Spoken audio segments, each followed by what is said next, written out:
ہم جنت کی خواہش کرنے والے کون ہیں؟ اگر اللہ ہمارے گناہ معاف کر دے تو یہ کافی ہوگا۔ ایمان میں اضافہ ہوتا ہے اور نہ ہی اس میں کمی واقع ہوتی ہے، کیونکہ اس میں تخفیف کفر ہوگا۔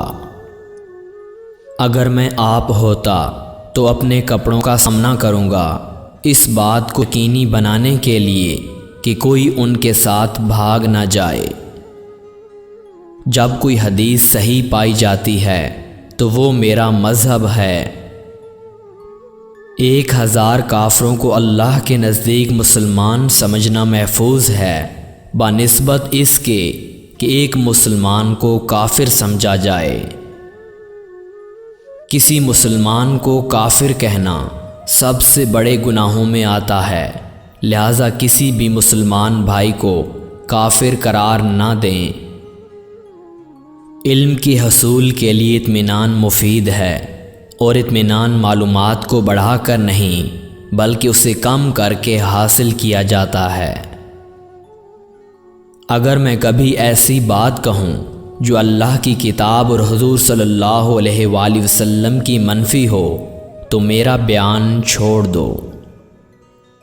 کسی بھی فرد کے لیے یہ جائز نہیں ہے کہ وہ میرے خیال کو قبول کریں جب تک کہ وہ یہ جان نہ لیں کہ یہ ہمیں کہاں سے ملا ہے۔ جو کچھ آپ نے سیکھا ہے اس پر عمل کریں، کیونکہ نظریہ بغیر عمل کے کسی بغیر روح کے جسم کی طرح ہے۔ وہ شخص جو دنیا کو حاصل کرنے کے لیے علم کی تلاش کرتا ہے، اسے پتہ چلتا ہے کہ اس کے دل میں علم کی کوئی جگہ نہیں ہے۔ علم کے ساتھ تھوڑا سا عمل جہالت کے ساتھ عمل کرنے سے کہیں زیادہ فائدہ مند ہے۔ اگر آپ نے دنیا کی خاطر مقدس علم سیکھا تو پھر یہ علم کبھی بھی آپ کے دل میں نہیں پیدا ہوگا۔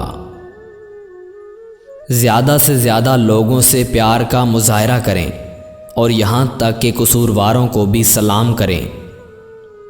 اعمال کے بغیر علم روح کے بغیر جسم کی طرح ہے۔ جب تک علم عمل کے وجود کو قبول نہیں کرتا تب تک یہ ناکافی، قابل اتفاق اور نہ ہی مخلص ہوگا۔